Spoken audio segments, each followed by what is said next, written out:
Some messages change your day. Some change the shape of your entire life, and you don't even know it when you first hear the ping. I still remember standing at the kitchen sink, scrubbing a coffee mug that had sat too long in the sink because I was running late for work again. My phone buzzed on the counter, a random number, no name. For a second, I almost let it go. Spam, probably. Some scammer trying to sell me a new roof for the house I didn't even own. But something about the preview stopped my hand mid-scrub. It was a photo. Blurry, grainy, like a snapshot lifted from an old family album that had spent years in an attic somewhere gathering dust and secrets. I rinsed my hands, dried them on my shirt, and clicked it open. There I was. Me. I'd seen that baby face in my parents' old photos 100 times, chubby cheeks, that tiny birthmark under my left ear, my father's stubborn cowlick I'd hated my whole life. I should have closed it, shrugged it off. But right beside that baby, tucked under the same hospital blanket, was another baby. Same tiny hospital bracelet. Same sleepy eyes, the shape of the nose too familiar to be anyone else's. Under the photo, the message read, "We need to talk. I think I'm your brother." I felt my legs go loose, like the floor had tipped just enough to make me question if I was awake. I turned the phone over on the counter and stared at the blank screen, the reflection of my own face, the same face I'd always believed was the only one like it. I'd grown up with the same story on repeat, only child, miracle baby, my parents' whole world wrapped up in one tiny swaddle. Every birthday, every holiday card, every first day of school picture taped to the fridge was proof that it was just us. The three of us, no missing pieces.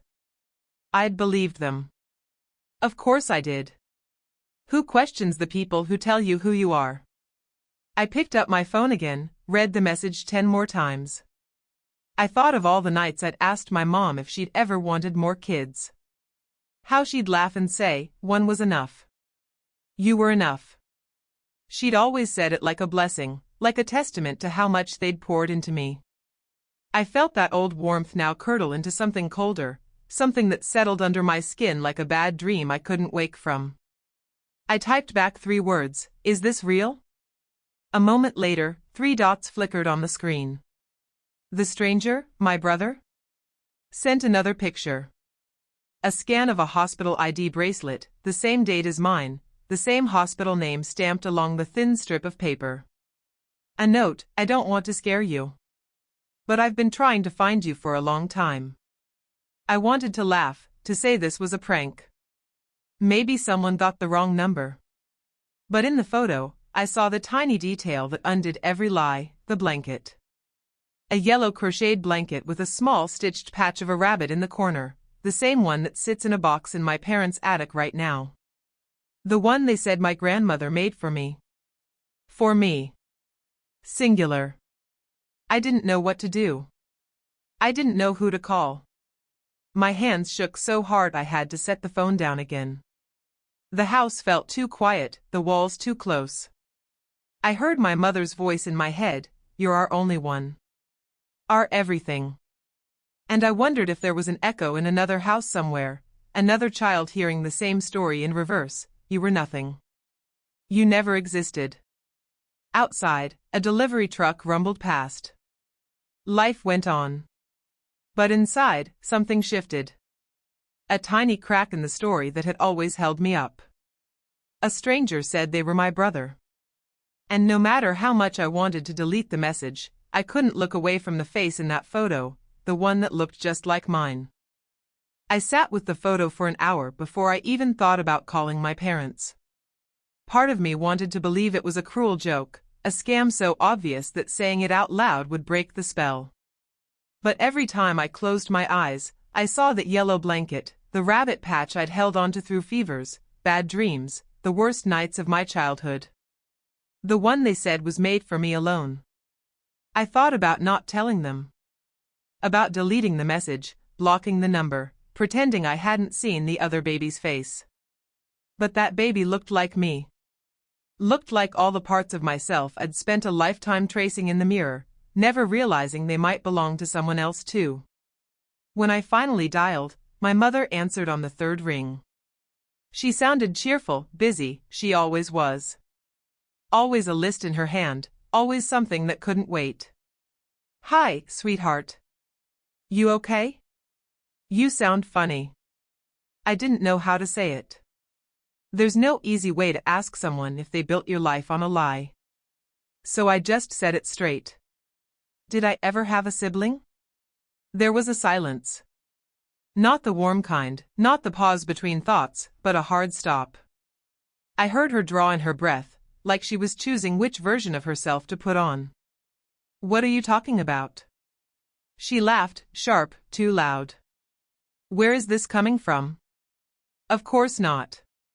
You're our only one, you know that." I could almost see her, pacing the kitchen floor, tapping her fingers on the counter the way she did when she lied about little things, a burned dinner, a lost letter. But this wasn't small. This was everything. "Someone sent me a picture," I said. I heard my voice slip into that quiet place I used to go when I was a kid, scared to get in trouble. "It's me. But there's another baby. They said they're my brother." Her breath caught, and for a moment I heard her, really heard her. Not the woman who always had an answer, but the girl she must have been once, young enough to be terrified by the past. Then her tone snapped back into place. "It's nonsense. Probably someone trying to get money from you. You can't trust strangers on the internet, sweetheart." But she didn't ask to see the photo. Didn't ask who it was or how they found me. She just filled the air with words, repeating the same phrases she'd always used to swaddle my life in warmth. "You're our miracle baby. We were so lucky. You were it. Our one and only." It should have comforted me. It used to. But I could feel it now, the places where that story didn't fit. Little things I'd always brushed aside. Why she never wanted to talk about my birth story in detail. Why my father always went silent when old family albums came out, leaving her to flip the pages and change the subject when I asked about the hospital, the first days, who came to visit. After I hung up, I sat at the kitchen table and pulled out the dusty old box I'd kept from my childhood. The baby book, the photo albums, the tiny hospital bracelet I'd always thought was mine alone. My hands trembled as I turned the pages, searching for clues that were never supposed to be found. I stopped when I found the card, the one they'd shown me 1,000 times. "Welcome, our beautiful twins." Twins. The word was scratched out with a pen, so faint you'd miss it if you weren't looking. But now, it was all I could see. My mother called back later. Her voice was calm again, too calm, like I was the child who dreamed up a monster under the bed. "Don't let this nonsense get in your head, honey. We love you. You're all we ever needed." I almost said I loved her too. But the words caught in my throat, stuck there like a truth I hadn't learned how to swallow yet.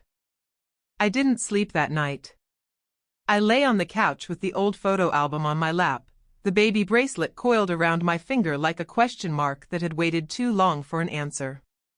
My phone sat on the coffee table, face down, but every few minutes I'd flip it over just to see if he'd written back. My brother. I hadn't even said the word out loud yet. When the message finally came, it was nearly dawn. A single ping in the gray silence, like a stone dropped into water that never stopped rippling. "I'm sorry if this is too much.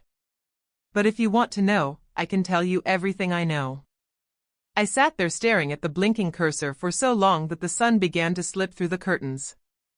It painted my baby photos on the wall in a new light, the solo birthday parties, the first day of school, the Christmas mornings where I sat cross-legged in front of the tree, an only child grinning from ear to ear. Or so I believed. I typed back. Just 2 words, "Tell me." His story came in pieces, short paragraphs that made my throat tighten with every buzz of my phone. He told me his name was Alex. He'd grown up in the foster system. He'd bounced from house to house, never staying anywhere long enough to belong. He said he always felt like there was someone missing, like a ghost twin following him through every locked door, every hand-me-down bedroom. One foster mom kept a box of his baby things, the only real clue he ever had.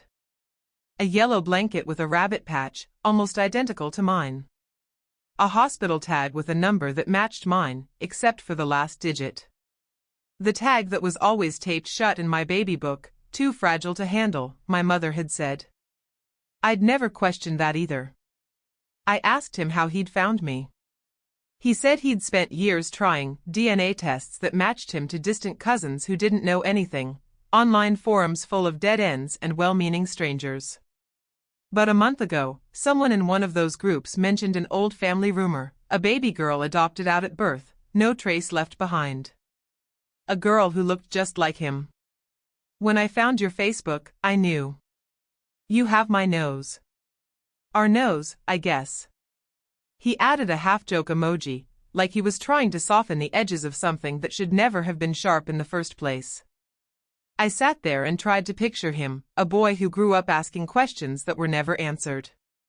While I'd been here, tucked safe in a house that wrapped me in bedtime stories and birthday cakes, he'd been somewhere else, looking at the same sky, wondering who else was looking back. I'm not here to ruin your life, he wrote after a long pause. I just wanted to know if you ever knew about me. If there was a reason. A reason. I wanted to write back that there must be one. That our mother would never lie like that. That my father, who always hummed lullabies when I was sick, would never stand by while someone disappeared from our family tree. But the scratched-out word in the baby card, twins, kept burning in my mind. There was no unseeing that. No erasing it this time. I asked him where he was. He said he lived 2 hours away. That he'd been too afraid to come to my door, that he'd always imagined meeting me would feel like looking in a mirror that told him he hadn't been alone all this time. He sent one last message before the sun rose all the way, you don't have to answer. I just wanted you to know I exist. And I've always hoped you did too. I held my phone to my chest and felt my pulse pounding against the plastic case. I wanted to say something back, anything. But all I could think was how strange it felt to sit in the house that raised me, the house that told me every day who I was, and know that someone else was out there, holding a piece of the same story that never belonged to just me. I didn't call them right away. I thought about it a dozen times that day, pacing around the living room, staring at the old family photos lined up neatly on the mantel. Baby me at Christmas. Baby me at my first birthday. Baby me, always alone in every frame. The walls felt like they were whispering at me now, echoing the same question Alex had asked, was there a reason? I made coffee I didn't drink. Opened the fridge half a dozen times just to close it again. Every time my phone buzzed, my heart jumped, half hoping it was him again, half dreading it might be my mother calling to smother this crack in our story before it got too wide to seal. When I finally pulled into their driveway, the house looked the same as it always had. The same flower pots she fussed over every spring, the same chipped welcome mat I bought them for their anniversary one year when I didn't have much money but wanted to give them something that felt like home. It felt like a lie now, the word welcome worn down to faded threads. Inside, she was stirring sauce at the stove, humming along to the radio. She looked up, surprised to see me without warning. Honey. What a nice surprise. You should have told me you were coming, I would have made something special. I held the photo in my hand like a stone I couldn't put down. We need to talk, I said. I didn't even recognize my own voice, how steady it sounded, how cold. My father came in from the garage, wiping his hands on an old rag. He smiled, but it flickered when he saw the look on my face. What's wrong? I laid the photo on the kitchen table. The air changed in an instant. The sauce bubbled behind her, but she didn't stir it. He didn't move. They both stared at the photo like it was a ghost that had crawled out of a locked box they'd buried decades ago. Who is this? I asked, though I already knew. No one spoke. Just the soft hiss of the stove burner, the tick of the old wall clock. I watched my mother's eyes dart to my father, then back to me. When she finally opened her mouth, Her voice was brittle, like old glass ready to shatter. You weren't supposed to know. I almost laughed at that, the absurdity of it. As if secrets just stay buried because you decide they should. So it's true? I pressed. You gave him up? You split us like we were, what? Pieces you could divide up when it got too hard? My father sat down, shoulders hunched forward, staring at his hands. He looked smaller than I'd ever seen him. My mother sank into the chair across from him, her eyes wet but not yet crying. We were so young, she whispered. We didn't know how to handle twins. We didn't have money, no family to help us. My parents were furious, they said it would ruin us. 1 baby was manageable. 2? They said it would destroy our future. I heard her but couldn't feel sorry for her. Not yet. Maybe not ever. So you just picked one? She flinched. It wasn't like that. The adoption agency, they told us it would be better for everyone. He'd have a better life. They promised he'd go to a family who wanted him so badly. They told us we could move on, start fresh, and that it was best for you too. My father's voice came out low, like he was remembering it for the first time in years. Your mother was falling apart. We thought it was the only way. We were scared. I wanted to scream. Instead, I sat down, the kitchen chair cold under my legs. You could have told me. All these years, you could have told me he was out there. Do you know what he went through? He didn't have a family. He's been looking for me his whole life. Tears slipped down her face, but I felt no urge to reach for her hand. I thought I could protect you from it. From him. From the guilt. I looked at them, the people who built my world on bedtime stories and birthday candles and a lie so big it could swallow every good thing they'd ever done. I didn't know what to feel, love, betrayal, fury. It all tangled together in my chest like a knot I couldn't pick apart. You didn't protect me, I said. You just made sure I'd never know what I was missing. And for the first time, they didn't have an answer. I didn't talk to my parents for a week after that. I'd pick up the phone, see her name flash on the screen, then let it ring until her voice dissolved into my voicemail, all tight-throated apologies and broken sentences that never quite reached the words I needed to hear. The house was too quiet. Every corner of it felt like it had eyes that kept asking me whether I really wanted to know the whole truth now that it was here. When I texted Alex again, my hands were shaking. Do you still want to meet? I half expected him to say no, that maybe he'd changed his mind now that he'd seen how messy this was. But he wrote back in less than a minute, yeah. When? We settled on Saturday. A cafe halfway between our towns, nothing fancy, just 4 walls, coffee strong enough to mask the nerves, and a corner booth that felt hidden enough for 2 strangers who shouldn't have been strangers at all. I got there first. The place was warm, busy but not loud. I sat with my coat still on, cupping my hands around a mug of tea that had already gone cold by the time I saw him walk in. He stood in the doorway for a moment, scanning the room, then his eyes found mine, and I swear my heart stopped. I'd always wondered what it would feel like to look in a mirror and see something more than my own reflection. He looked just like me. Same nose, same jawline, same eyes, that shape that crinkles when we're about to smile, though he didn't smile at first. He just froze, like if he moved too fast I might vanish. When he finally walked over, neither of us knew what to do. Shake hands? Hug? We settled for an awkward, too quick hug that ended with both of us laughing, not because it was funny but because if we didn't laugh we might cry. We talked for hours. Or maybe we didn't say enough at all. He told me about the houses he'd bounced between, the families that had kept him for a while before sending him off again. I could hear the careful way he said it, like he'd told it so many times he didn't feel it anymore, or at least wanted me to believe that. I told him about the home I'd had, the parents who'd called me their everything while he was somewhere else being nothing to them. The guilt burned my throat when I said it out loud. He just shrugged, twisting his coffee cup between his palms. "Don't feel bad for me," he said, eyes flicking up to mine. "I didn't come here for that. I just wanted to know if you ever wondered. If you'd ever thought, that something was missing." I didn't have to think about it. "I think I did," I said. I just didn't have a word for it.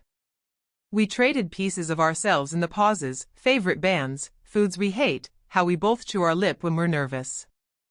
I watched him laugh at something dumb I said and caught a glimpse of the brother I might have known all along, the one who would have sat next to me at breakfast, who might have fought with me over toys, secrets, space. All that lost time stretching out like a canyon between us, but somehow it didn't feel empty. It felt like it was waiting for us to decide what to build across it. When it was time to leave, neither of us knew how to say goodbye. He hugged me again, longer this time. I felt his shoulders shudder, just once, before he pulled back. "You know where to find me now," he said. I smiled, though my chest felt like it might split open. "Yeah. And I won't stop looking." When I got home from meeting Alex, I sat in my car in the driveway for a long time, the engine ticking as it cooled.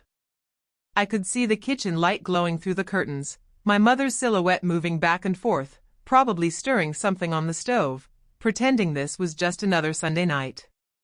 Like the truth hadn't crawled out from under a lifetime of neat stories and perfect family photos to sit between us at every meal now. I went inside anyway.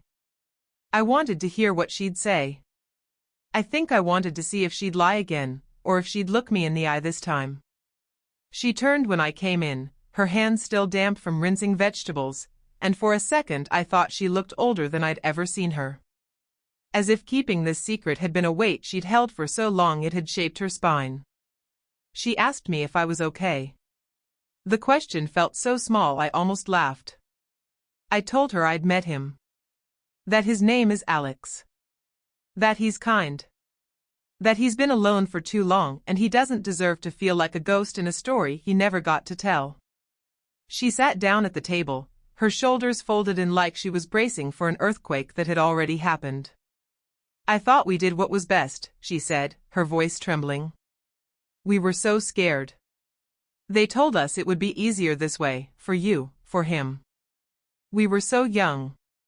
I believed that part, I really did. I believed they were scared. I believed they didn't know what to do with two newborns when they could barely keep the lights on. But the lie didn't stop there, it didn't stop when they signed the papers or kissed my forehead and called me their only one. It kept growing every year they looked me in the eyes and told me I was enough because I was all they had. The lie became love's cost. I told her I didn't know what to do with all of this yet. I told her I wasn't ready to forgive it, or to forget it, or to keep pretending that my life was still the same neat picture she'd painted for me. She nodded, wiping her eyes with the hem of her sleeve, but she didn't ask me to stay. Maybe for once she knew I needed to stand on my own side of the story. That night, I pulled the old baby box from the attic and set it on my own kitchen table. The tiny blanket, the hospital bracelet, they weren't just mine anymore. They were proof of something bigger than the house I grew up in. Proof that family is not a story you're handed, it's one you choose to keep writing. Alex and I text every day now. Some days it's small stuff, what he had for breakfast, photos of the dog he just adopted, blurry selfies with that crooked grin we both have when we're trying not to cry at something that shouldn't hurt as much as it does. Sometimes we talk about the heavy things, the nights he lay awake wondering if someone out there missed him, the birthdays I spent blowing out candles for one when there should have been two. We're not kids anymore. We can't get those years back.